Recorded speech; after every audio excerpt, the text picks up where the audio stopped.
All right, so before we get into the mandatory disclosures, there's a clarification that needs to occur. So in these disclosures, there's two different types. One is a simplified version, and the other one is what I will just call the traditional version.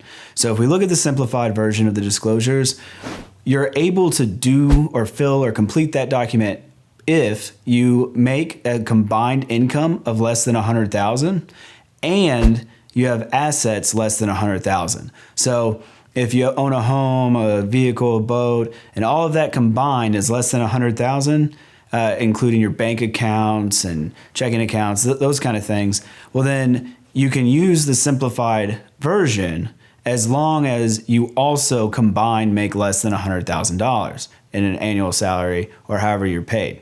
So the benefits of the simplified version is it's simple. You don't have to provide the attachments. So that saves you quite a bit of time.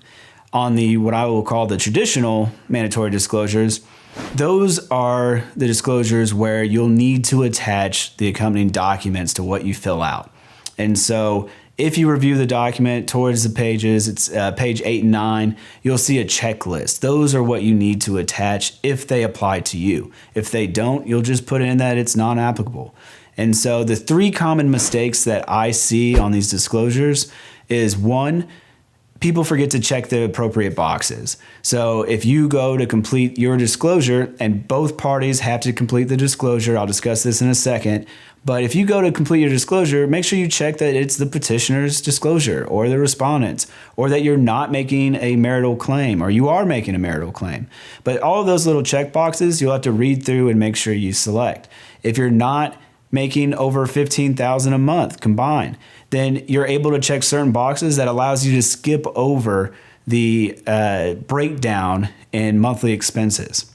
So the next common mistake that I see is people forget to carry down the values. So if you put that your total equity in a vehicle is $6,000, you also have to carry that all the way down. So if you have 2 or 3 vehicles, you'll have to add those up, and at the very bottom we'll say total value, and you'll put in that number. Finally, the last mistake that I see most often is that you're not pulling the current values. And so what you need to do is you'll need to provide the most recent statement of whatever asset this might be. So if it's a mortgage statement, say you have a house, you have a mortgage, you'll need to pull the most recent statement. Pulling one from 6, 8, 9 months ago isn't going to be relevant today, and those disclosure documents won't be correct. So now, just as I discussed, I was going to talk about the acknowledgement and also both parties completing these disclosures. So these parties, both of you, y'all can either do these disclosures, and by law, you're required to, or you can file a acknowledgement. What that means is one of the parties does or completes the full disclosure, and when they do, they're able to provide that to the other party, your spouse. And you can have your spouse complete that same disclosure. Now, I'm probably hearing you right now say, we have the same stuff. Why are we filling out the same document twice? Well, the idea behind this is full disclosure. So if they have an account that maybe you're not aware of, they're obligated to put that into this document. If they don't, then you can seek future action at a later date outside of an uncontested divorce. Now, if you're not worried about it and you're more concerned about how long it will take to complete these documents and provide the attachments, then you can have the other party sign an acknowledgement. This is saying that they've seen your disclosure and they're not arguing property, and this is what they make, and here's some basic information. It is ultimately up to you. You do not have to do both disclosures and an acknowledgement. You either do both the disclosures, you completing one and your spouse completing the other, and exchange those. Both have to be filed, which we'll talk about at a later time.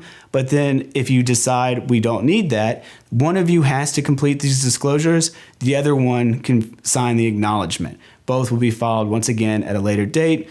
But know for now, you're not obligated to do all 3 of these. It would just simply be you both decide to do a disclosure and exchange that, which will be filed later, or one of you does it and the other one signs the acknowledgement. So it's ultimately up to you. Now, the next video, we'll talk about the settlement agreement, which is quite frankly the most important video of all of these. That is the contract that is responsible for governing your relationship moving forward. So I look forward to seeing you there.